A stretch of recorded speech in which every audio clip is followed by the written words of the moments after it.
Well, good morning, good evening, everyone. On behalf of CEBRI, I want to welcome you all to today's seminar about Japan's strategic positioning in Asia. First of all, I want to thank Japan House for being our partner in this activity this morning. Also want to thank the Consulate General of Japan in Rio for the partnership.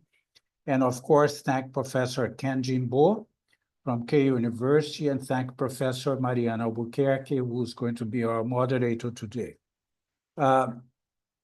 Today's discussion is the first of a series of events that CEBRI is organizing to celebrate the 130 years of diplomatic relations between Brazil and Japan. Our purpose here is to allow Brazilian academics, opinion makers, students, professionals, entrepreneurs to understand better the Japanese foreign policy and explore the multiple opportunities of dialogue between Japan and Brazil.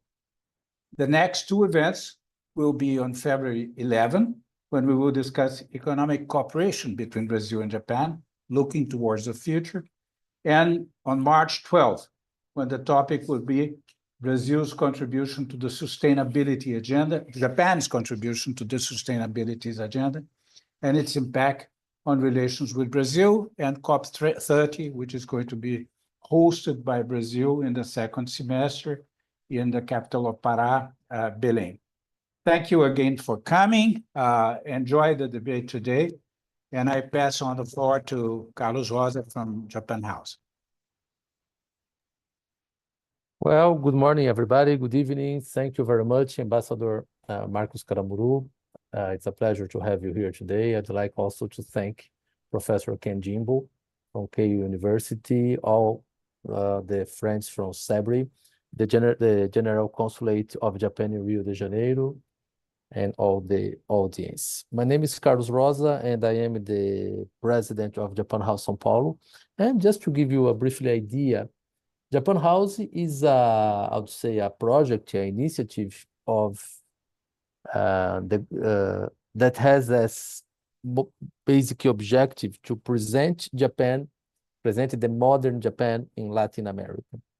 We are based physically here in São Paulo, in Avenida Paulista, and we opened our doors in 2017. So it's more or less almost 8 years that we are in this mission of presenting the modern Japan. We have 2 other Japan houses in the world, one in London and one in Los Angeles, all of them with the same objective of presenting the modern Japan. Despite of the fact that we are physically here in São Paulo, but we have our digital channels that try to take this message of Japan all over Latin America. Perhaps what Japan House is most known here in Brazil is our exhibitions, our artistic exhibitions, when we bring Japanese artists to present their work here. But we are a little bit more than that. We also have seminars, we have panels, we have discussions, workshops, all of them with the objectives of showing the modern Japan here. A fact that brings a lot of pride to all of us is that last week, precisely, we celebrated our visitor number 4 million, which means that since we opened our doors in 2017 until now, we received more than 4 million persons physically here in our building in São Paulo. And this gives more or less 500,000 persons per year, a little bit more than that in average. And we should not forget that we had the pandemic in the middle of this period. So it's that brings a lot of pride to us to receive this large audience here in our institution. I would like to invite our audience to follow us, to go to our channels, to visit our website. And if you are here by São Paulo, to invite you to visit us. We are totally free of charge. We are open to the public from Tuesday to Sunday. And it's a way of showing a little bit more about this so fascinating country that's Japan.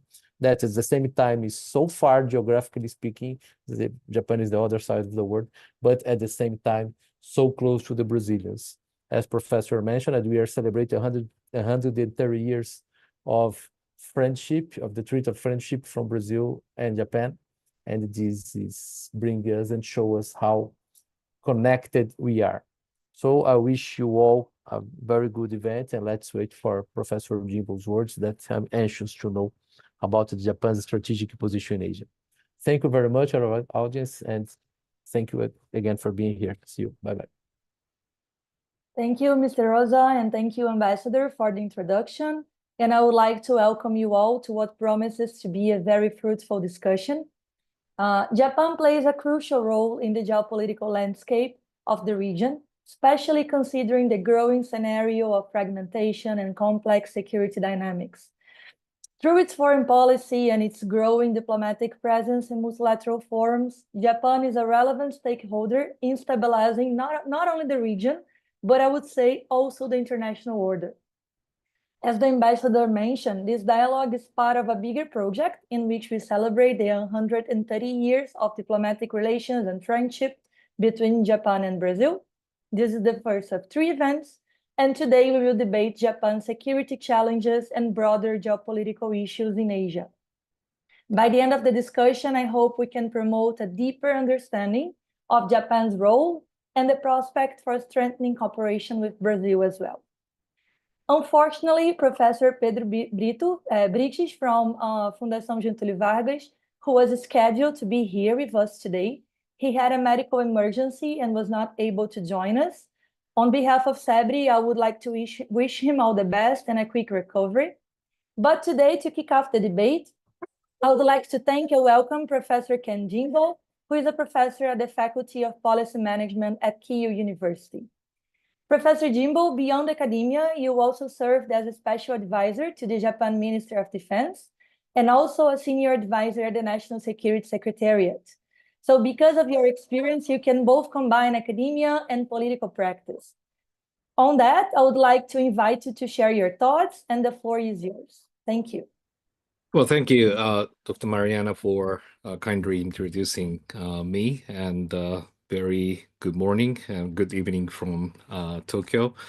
I'd like to begin by thanking CEBRI, Ambassador Karamuru, and also Consulate General of Japan for kindly organizing this event. And I would like to thank President Loza for also accepting to be joining the discussion for us. So as it has been introduced, I usually teach international relations, Asian security dynamics in the university, teaching a couple of courses. At the same time, I became a managing director of the organization called the International House of Japan, that is located at the heart in Tokyo. We do actually organize a lot of like a seminar like this, and we try to be hub of the intellectual dialogues, extending those intellectual community between Japan and also our counterpart countries.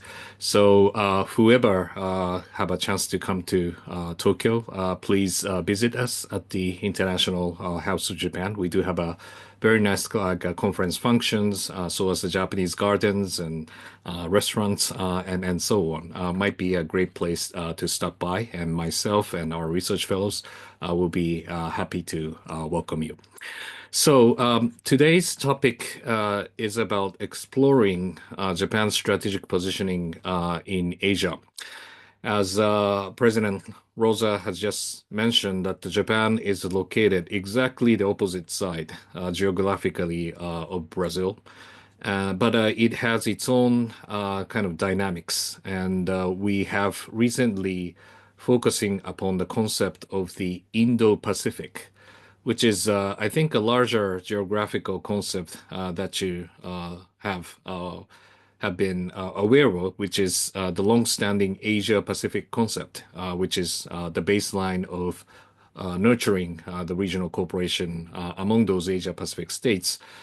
But because we do have the dynamic change of the distribution of power, rise of India, South Asia, Middle East, Eastern Africa, and then many countries in Africa and also in the Latin America have been the focus that Japan needs to pay more attention, spend more resources to engage even further. In that concept, I think our concept of the Indo-Pacific is merely, the geographical concept.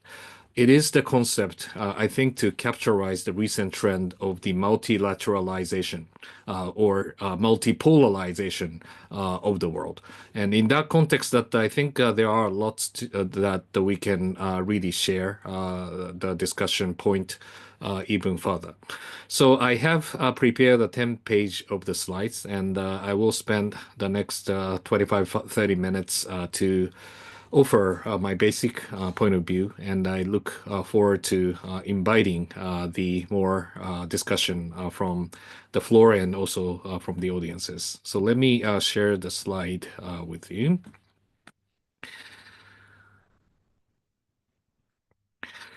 So here is the titles called the Japan Strategic Positioning in Asia, Navigating Geopolitical Fragmentation and Regional Security Dynamics, which is a very big concept. And when you look at geopolitical trends, especially in the Indo-Pacific is concerned, I think if I were tasked to speak about this topic like 25 years ago, 20 years ago, I think at the most of the time I will spend how important the globalization might really change the nature of the world.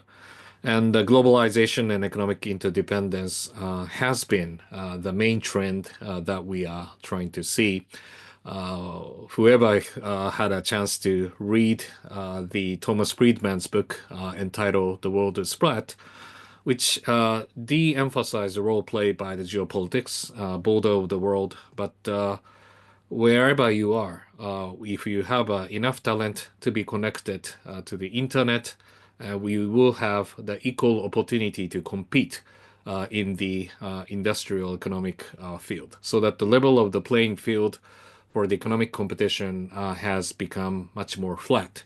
And that is the kind of story that we lived in. So that I started my teaching during that time, and I always tell my students that your competitor is not rival universities in Japan. It's not the University of Tokyo. It is not about the University of Kyoto.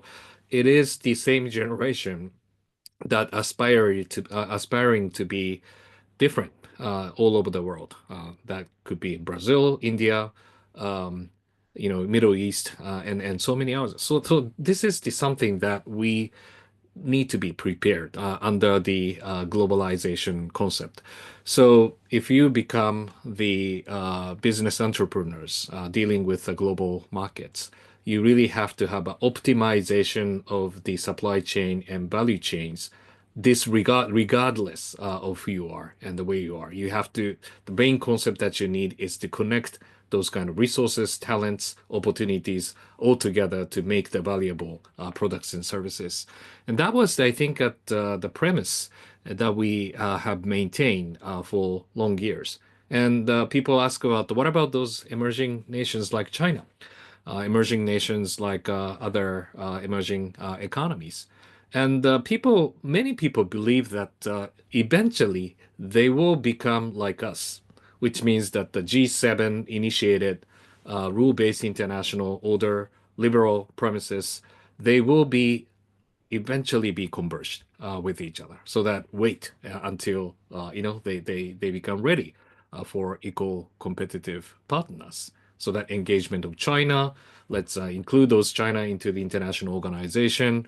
We may think about those engagement concept to flourish. And that was, I think, at the main premise that we tried to achieve in 2000s. But I think there has been a lot of sea changes right after, I think, 2010s. The geopolitics is back in place and in many parts of the world. And as you can see that Russia's Georgia crisis happened in 2008. They have annexed the Crimea in 2014, bombed Syria in 2015, and invaded Ukraine 2022. So that if you look at the European continent, early in 2000, Europe are looking at the global engagement because they think that they can really lead the processes, because Europe, there's no problem. They will look at the world governance and the liberal agenda all over. But if you go to Europe, they talk about very busy issue regarding the re-emergence of Russia, still that many of the refugee issues coming down from Syria, and it's a lot of like terrorist concerns, and those are the kind of triple kind of crisis that the Europe is now facing. So as in Asia, back in 2004-5, when the George W. Bush was dealing with the war on terror globally, we actually tried to define U.S.-Japan relationship as a global alliances. And some of you may know that the Japan started the post-war history with Japanese constitution is a peace oriented because we were the loser. We were defeated in the Second World War. The starting point of our post-war footage is very much confined, is a very, the peaceful orientation and the exclusively defense-oriented posture. Starting from there. But now, after the 21st century arise, that we have to define ourselves as a global player, because we are, economically we engage globally, and also security, we also have to look at the global agenda. But in 2010s, I think exactly the same timing that the Europe have to face with new threats, we are facing with new threats like rise of China, North Korea, as you know, that they are almost determined to become the nuclear power. So immediate danger that we face is multiple from China and also from North Korea. And as for the case of Russia, we used to regard Russia as the multifaceted state. So they may have a problem in Europe, like annexation of Crimea. But our former prime minister, late prime minister Abe, unfortunately, he was assassinated recently. But he was meeting with President Putin almost like 26 times during his prime ministership.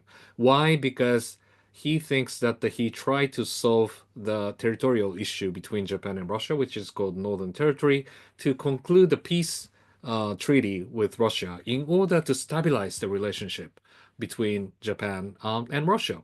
With the reason that, I think many of you have learned about the history of Nixon-Kissinger diplomacy towards China.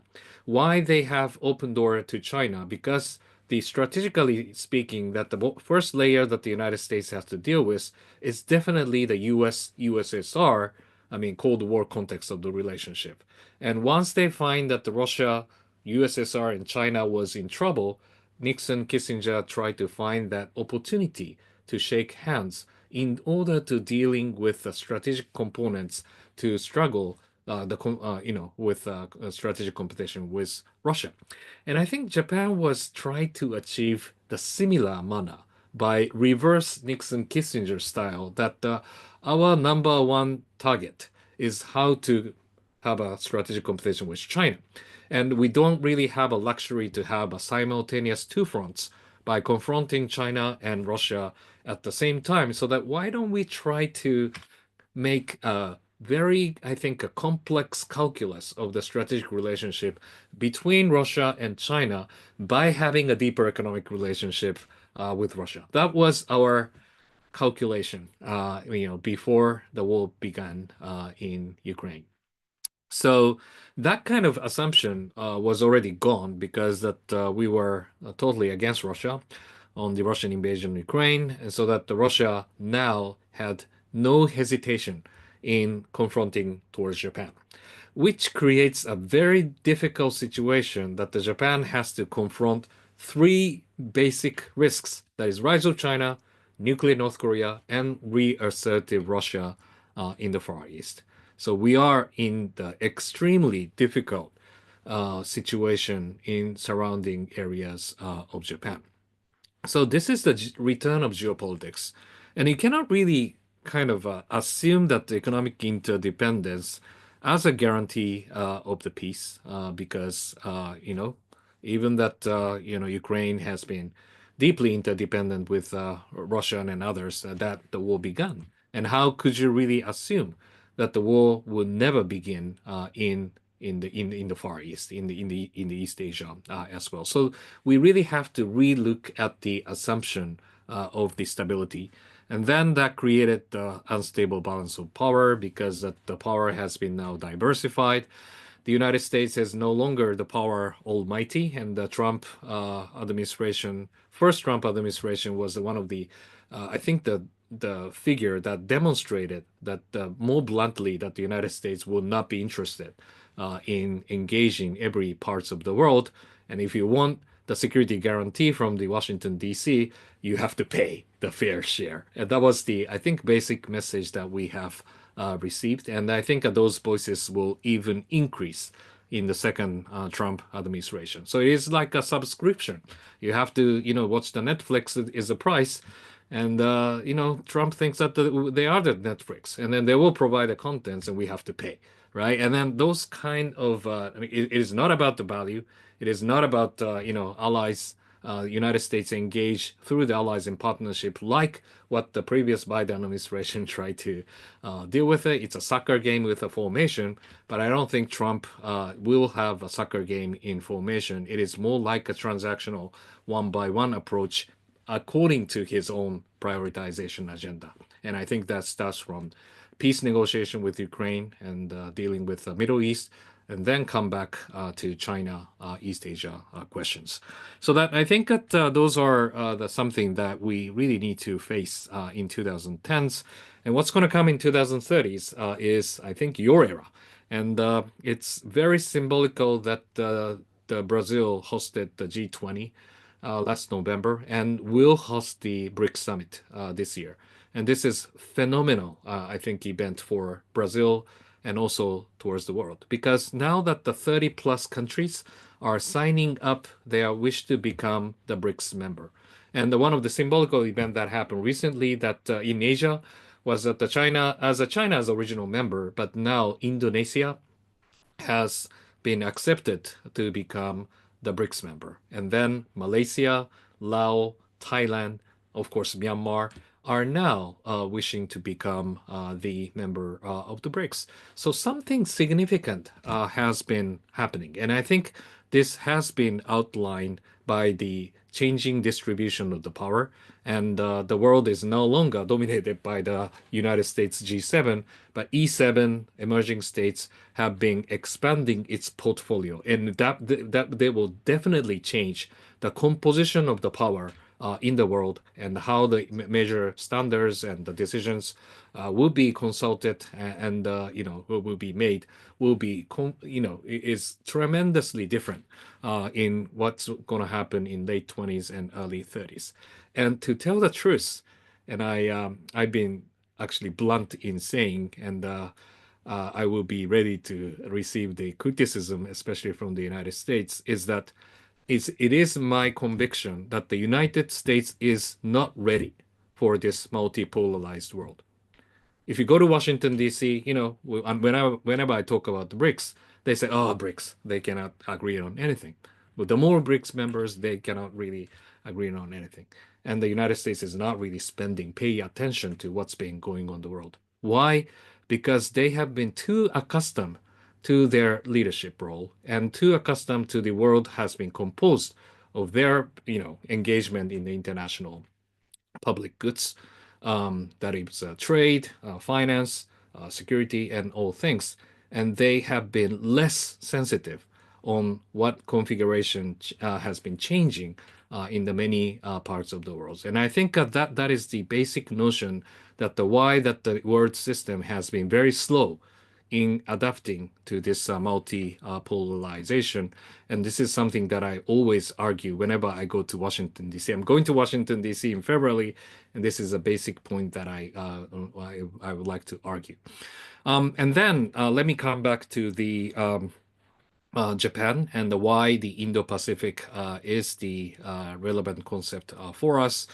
And we look at the opportunity, and as the economic growth and gravity of the dynamics are now in Asia and the wider Indo-Pacific region, but at the same time that this region is prone to the many challenges, including the geopolitical recessions, and then expanding geoeconomics that achieving the geopolitical agenda through the economic means that is happening on the tariffs, that is happening on the many of the internal investment restrictions, high-tech controls, semiconductors, supply chains, and those.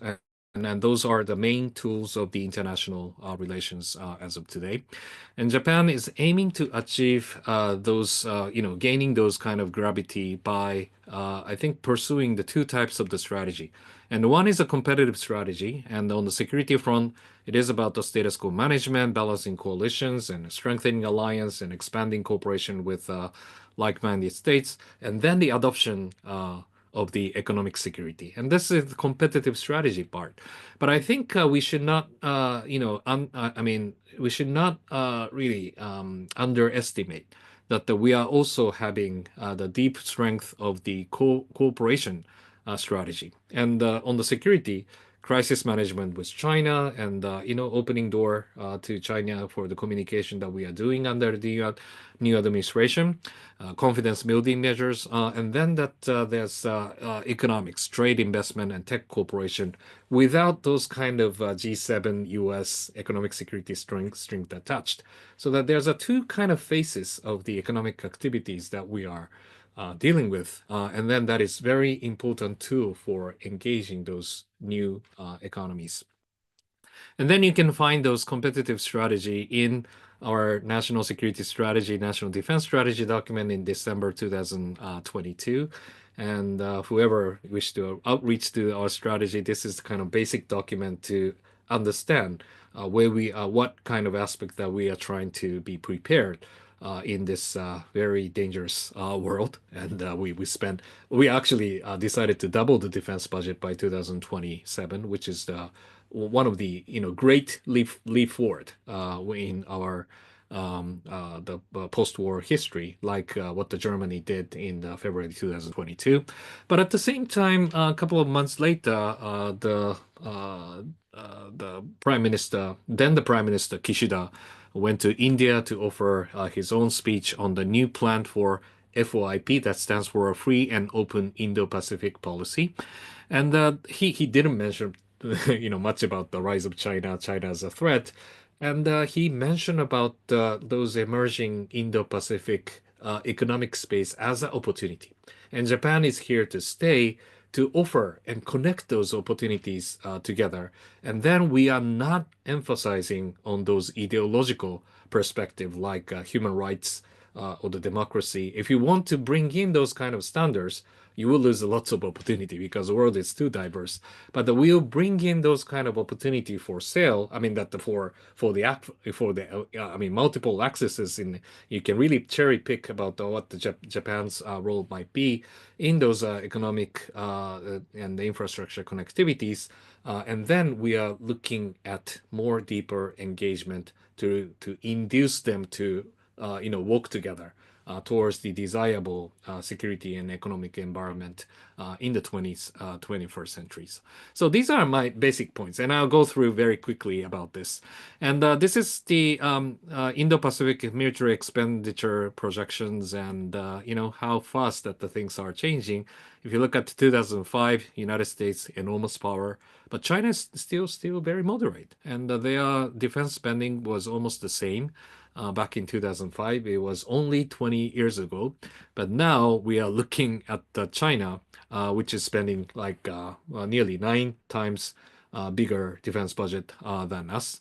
And then we are looking at something about upgrading of our defense capability since our strategy document has adopted, but it doesn't really change the whole structure of the maintenance of the Chinese constant, superiority against us. So that I don't want to go through those, but this is what we have come up with. This is I tried to sketch one page of the slides of our strategy, but I don't want you to take a look too closely. But I want you to pay attention to what we are trying to achieve. We are not trying to match up the Chinese capability, where capabilities is so diverse. I mean that they are too strong, and we cannot really spend enough amount of money for this, creating the stalemate position through the quantity. But we are looking at the quality. We are aiming to achieve to obtain the capability and the readiness in order to deny Chinese prospect of the change of status quo by force. Okay, so we are trying to deny the prospect of the Chinese prospect of the changing the status quo by force. And we are looking at Taiwan, and we are looking at the East China Sea and also the South China Sea. If China thinks that it's too costly to change the status by full invasion, for example, military posture, changing of the coercion tactics, and then if we are successfully aim to deny that kind of notion or the measures are not so effective in achieving that, and we can create the kind of diplomatic space that all sorts of those conflicts should be solved through the diplomacy and the rule setting. And those are the things that we are trying to achieve. I don't know how successfully we can do that. That this is how we are aiming at the competition. And here's my last slide, and I'll give the floor for the deeper discussion. And then when you look at the cooperative strategy, and I think I really concur with what the previous Prime Minister Kishida tried to achieve, and he's actually from the dovish kind of moderate school in the LDP, and Prime Minister Abe was much more on the conservative side. But the Kishida was the one who actually achieved the conservative agenda by strengthening their military self-defense force capability, succeeding in doubling the size of defense budgets, and also procuring some unprecedented weapon system like a counter-strike capability, which is unthinkable in the post-war history. But he has achieved such kind of very, so to say, the conservative agenda, and that's great. But at the same time, he also reiterated the importance of cooperative agenda, and I think that is coming from Japan's growing notion that the world is on the verge of very like a divided nature between those like a G7 countries, and then other too rough to say in the category, but it's a rise of global South agenda, and which probably can be seen in I think many of the conferences in India, Brazil, many places. If I go to Raisina Dialogue in India, just openly criticize the United States G7 agenda, and then they are not really adequately try to fit at the emerging capacity and the voices of the global South, and the world system is not adequately try to address it. And I think those kind of frustrations are very on the pretty much on the rise, and Japan has been quite conscious how to identify ourselves as a mitigator or try to bridge those kind of different notions that has been rising in the world, and then to become the pivotal player to bridge them. And I think that the new plan for a free and open open Indo-Pacific concept is trying to demonstrate that kind of notion. So you can find that, characterized, this is the FOIP is not a Japanese version. We don't claim a copyright, although we are one of the initiator of this concept. But this is our FOIP. Everybody should have a different prioritization, but we can call it FOIP, and then let's get together. And that has to be based on the defending of the freedom of rule of law, respect diversity, inclusiveness, and openness. And then we come up with the different pillars. And then Japan has come up with a detailed 51 items of cooperation, and then let those recipient countries to pick and choose. And so that Japan can be your friend, and we'll work together by whatever the concept that the countries wish to be there. And then we wish to be the important player in the every parts of the world. So these are something that I wish to lay out at the beginning, and I wish to deepen the discussion among ourselves. Thank you very much. Thank you, Professor Jimbo, for what was a very comprehensive presentation with a lot of food for thought. I have some questions from the audience, but before I will pass the floor to Ambassador Karamuru. Your mic is off, Ambassador. Thank you, Professor. This was a very interesting presentation. I thank you for that. And I realize how important it is for us to deepen our understanding of Japan's foreign policy. I think that one of the most important features of the new international reality is that Japan is more active in its foreign policy. It's participating more and more in the international, configuration, in the configuration of the international reality. And you stress in your presentation the idea of the Indo-Pacific. If I understand well, this is a concept that was launched by Japan to contrast with the concept of East Asia, Southeast Asia, a world very much connected to the eastern part of the world geography.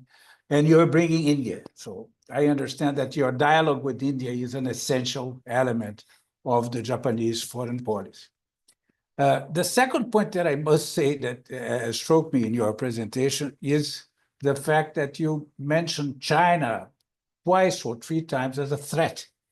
And you compare China with North Korea, you see. And I have always understood that China was basically a threat and an opportunity for Japan, isn't it? Or for East Asia as a whole, for Southeast Asia, even for countries that have disputes with China, geographic disputes with China. China is an opportunity and a threat. So my first two questions to you are: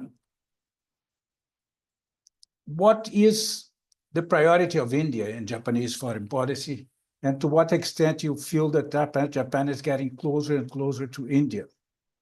The second point is that apart from being a threat, does Japan see China as an opportunity as well?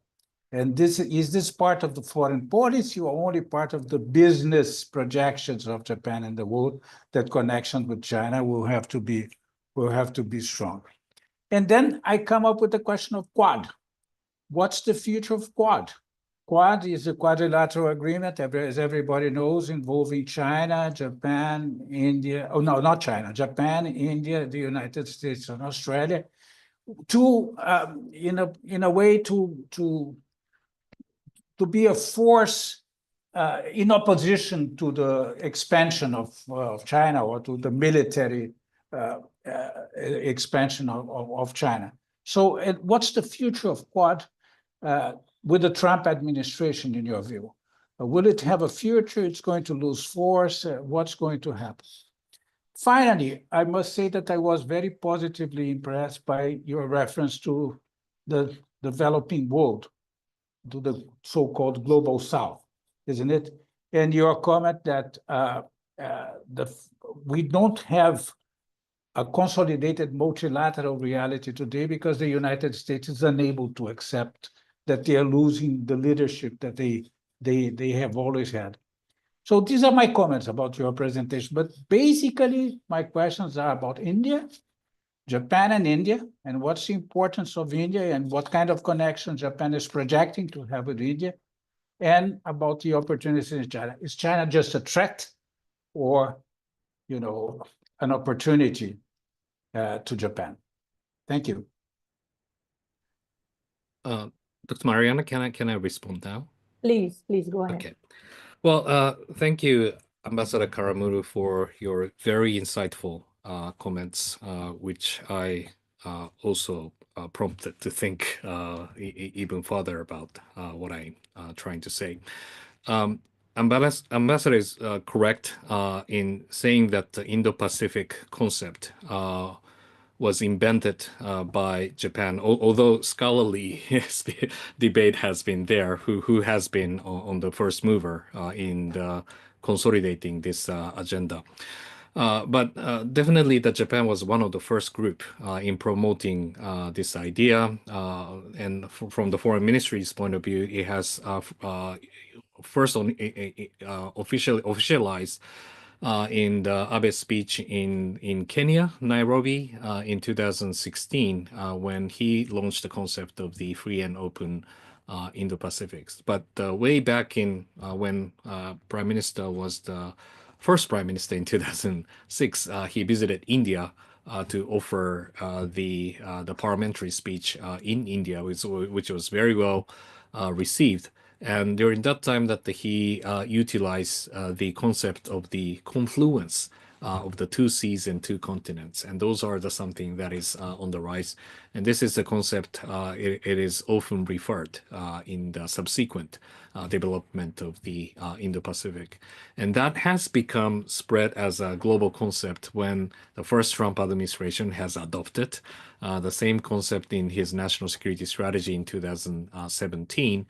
And also it has been adoption process going on in other parts of the world, like in the EU, Netherlands, French, Germany, all had a Indo-Pacific concept, and then to be, spread even to Latin Americas and so on. So that it was very interesting. I mean, that we are very fortunate that those concept has become the gravity concept that every country can refer to.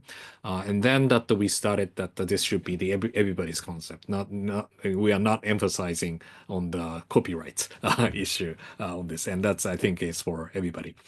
And I think that your question about what is the priority for Japan on India, it is the growing priority for Japan.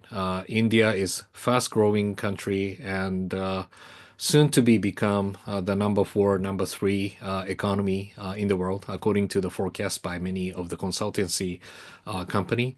And we really have to engage early, because when you look at the composition of the global kind of GDP of the world, I think India will become the core pivotal states to define what the world might look like.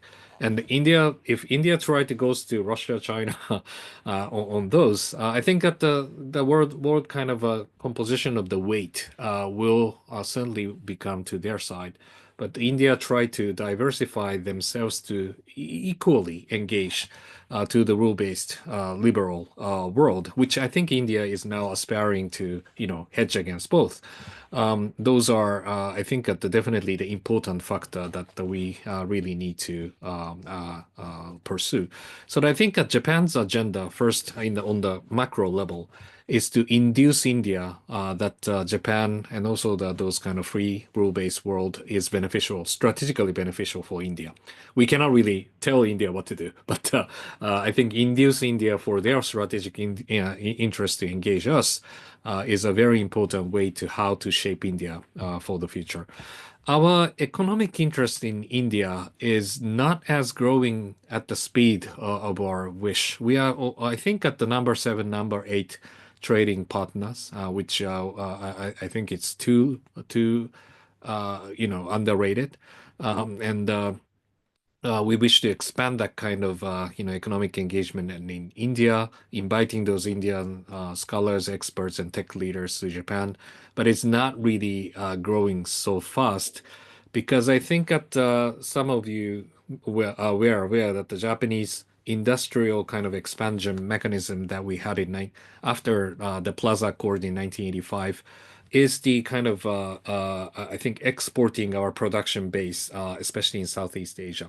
And then that creating the kind of so-called flying geese type of the production mechanisms in creating that kind of notion, in the wider geographical area.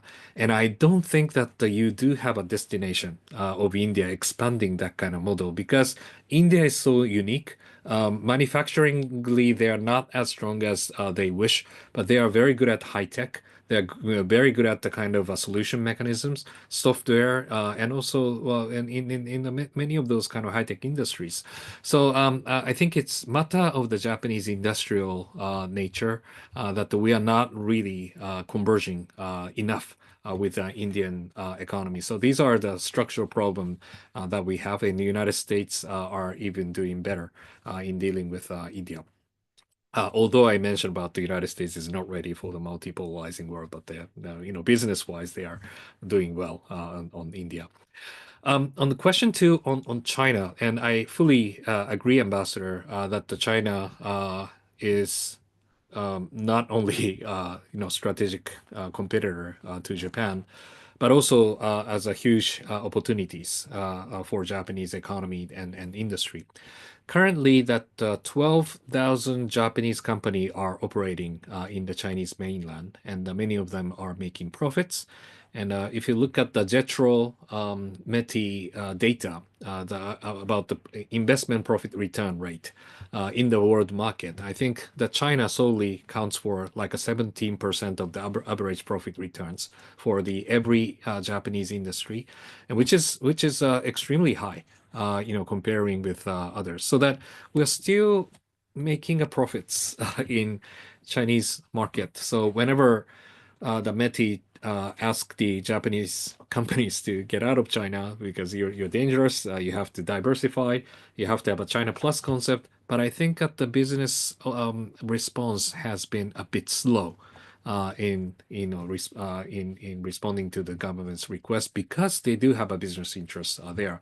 Why don't we spend like a 25% more to go to Vietnam, even though you're doing better in China? And those are the embedded, I think, a structure that we have, so that win-win scenario and the mutually profitable relationship is the another side of the coin that we are trying to engage. So that our foreign minister Iwaya went to China, met with Wang Yi, and then to confirm their mutually I think beneficial relationship that we organize. So this is something that we are both pursuing. The question over the Quad is also a very interesting one. Some people regard Quad as the collective balancing act against China by making a coalition among those Japan, India, Australia, US, get together against China. But seemingly this is not simply like that. And Quad recently tried to de-emphasize the role played by the military. Simply, India is not ready. And also to some domains that other country may have some more nuanced approach against China. And then by looking at how India reacted towards the Russia after the Russian invasion of Ukraine, they didn't openly criticize Russia. India didn't join in the economic sanction, and even they have increased the level of purchase of the oil from Russia. In that case, that in 2022, when the Quad get together, how can we really align our strategy towards whatever the things are doing? So that Quad is a very, very sensitive coordination mechanism. It is not easy as what people may see. So we are actually having a building block style, what can be agreed upon the Quad members, and it has become much more on the economic agenda, like creating the resilient supply chains, the medical, science and technologies and high-tech corporation. And those are what the Quad has been carefully cultivating. And I think eventually we are going to the strategy, we are on to security, but not as fast as people may think. So those are my questions. Thank you very much. Thank you very much, Professor. Ambassador Karamuru made my life easier because some of the questions were about India and about the Quad, so I'm very happy that he brought that up before. So I will combine two questions and then pass the floor again to you. The first one is that you mentioned that Japan has three main threats: China, North Korea, especially on the nuclear part, and Russia. Do you foresee the possibility of adding a fourth threat? And if so, who would that be? And the second question, you mentioned that the US is not ready for multipolarity, and you made a good case of it. But do you think Japan is ready? So the floor is yours. Thank you.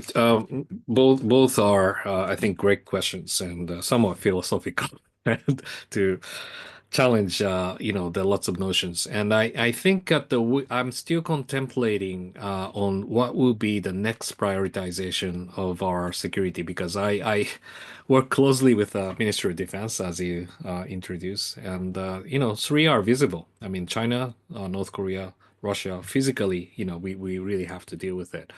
But what is beneath the surface, and which we are not really identified enough, but is significantly important. And I do have some hypotheses alongside of these questions. And one could be the technologies, like AI, quantum, and directed energies. If we are not fast enough in realizing those kind of technologies into our defense equipment's capability and readiness, I think that there will significantly become a game changer in the fields of conflict and combat and whatever. And if there's any kind of risk that we are unaware of in those are probably the force. And then another force agenda will be the cognitive fields, which is the information warfare, and which I think that European states are now struggling almost every day. Even though in our head, are we selecting the right information? Are we making a judgment and everyday decision based on the right kind of sources? And I'm increasingly concerned about my own information space, because whom I follow on the X and the news media could also be somewhat intentionally manipulated by one thing to another. And you cannot really fix everything because 30 years ago, whether we are having a balanced information is quite questionable. But again, that if that is AI generated bots and everything could be there, and then if I make a mistake, huge mistake on my judgment over the things, and this is something that we also have to deal with it. So these are, I think, at the layers of the fourth, the risks that we now try to think. Second questions is Japan is ready for the multi-polar world. I would definitely say that we may be more ready than the United States. But of course, on the scale of how much they engage in the world is something that really beyond the scene. And look at how Trump administration spend the money on the new technologies and those, so that theoretically speaking, the scale of the things contributing in the world is enormous by the United States. But again, coming down to how much we are ready to give a voice, adapting, and also accommodating ourselves to the new world, symbolically, that newly appointed defense secretary couldn't really even name one country in the Southeast Asia.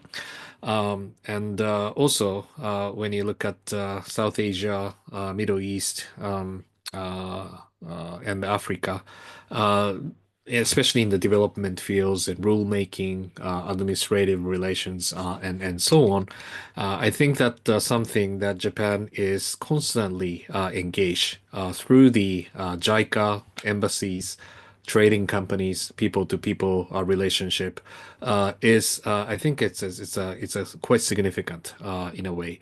So that it's one is conceptually how much conceptually we are ready, and second is how practically we are ready. We are not enough, but I think that we are ready to promote this kind of multiple agenda.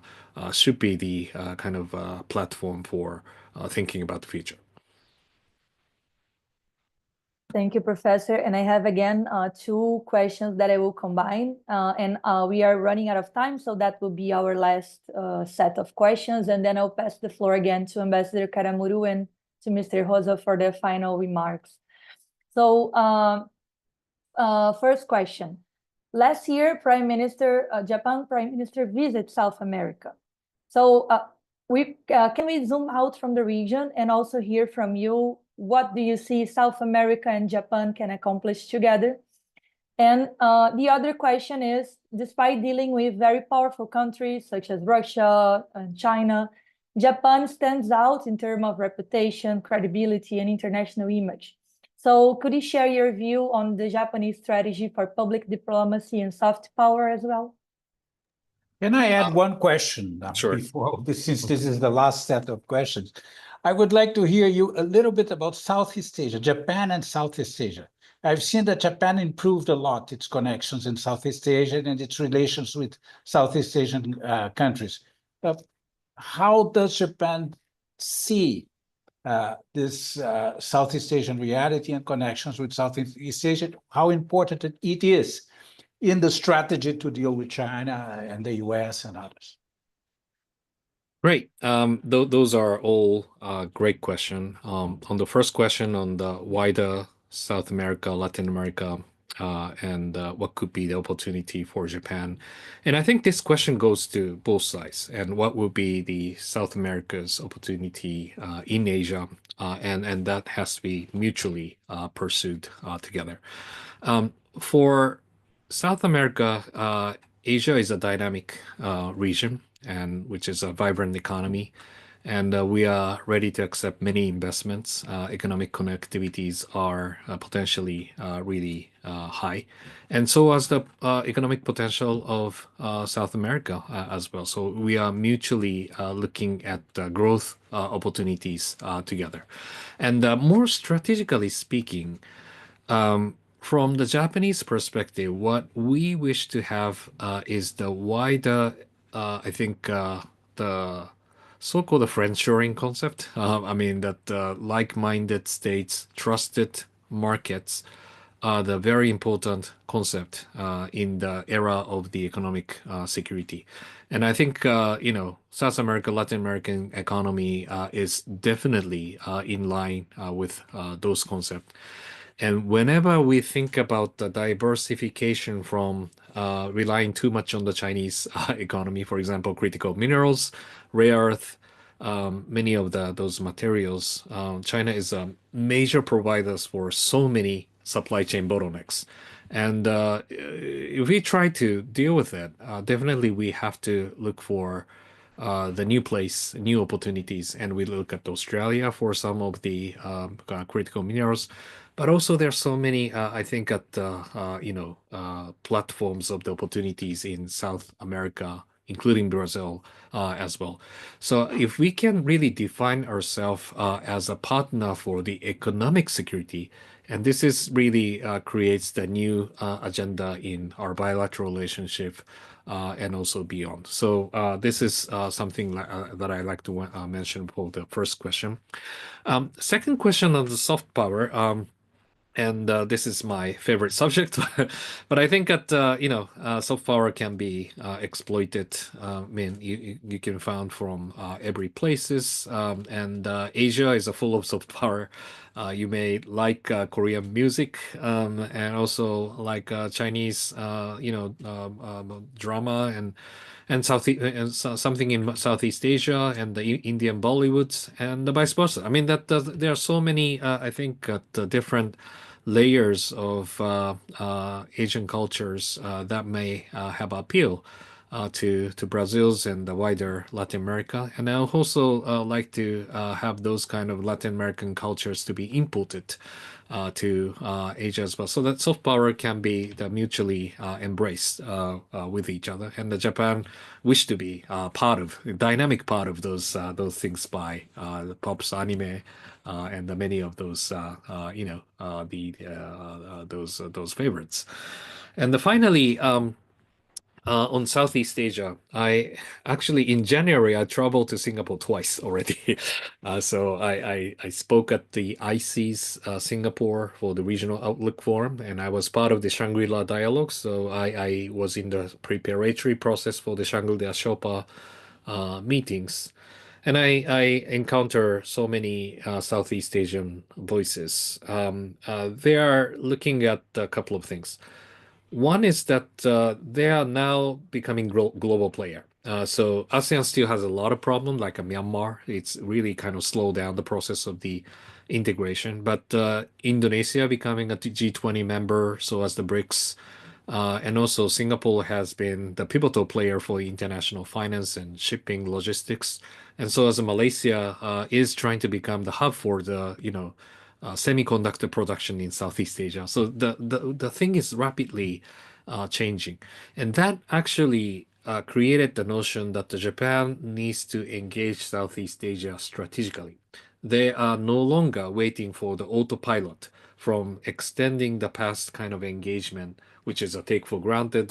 Southeast Asia can be our friends and strategic partners with each other. But now they are looking at the global agenda in a much more highly value-added industry insight, so that we really have to have our own adaptation in Southeast Asia. Otherwise, I think that new customers and the new providers will take up our own traditional markets, which is China, I guess. China is now, advancing their high-tech products, e-commerce, B2C businesses quite effectively in Southeast Asia. So in that case, that we are very much that the healthy competitor with each other, and this is a new reality of the Southeast Asian markets.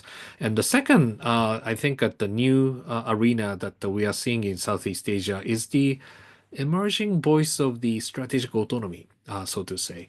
Look at Malaysia. They are now the chair country for the ASEAN in 2025, and the Prime Minister Anwar has been openly criticizing the United States in their behavior in Gaza. So, and that really created the notion of their public opinions that who can be the trusted partner, China or the United States. And the last year marked China to overtake the rate of the United States. Very interesting kind of voices under the scheme of the US-China competition, and how China has been traditionally pursued as a hedging, probably economically viable, but strategically very risky. But in the case of Southeast Asia, now that there has been a sense of disappointment towards the United States, and we definitely need to look at those agenda when Japan is trying to engage Southeast Asia. Those are my observations. Thank you very much, Professor, for your words. Ambassador Karamuru and Mr. Rosa, if you want to jump in for your final remarks, please, you're welcome. I just want to say that this was a brilliant start of our series of discussions about Japan.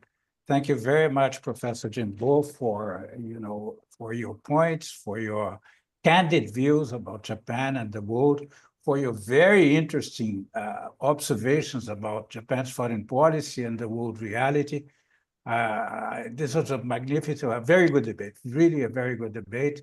Thank you very much. Thank Professor Marianna as well for moderating this debate, Japan House for working with us, and all the participants who followed this debate, and many others who follow later through YouTube.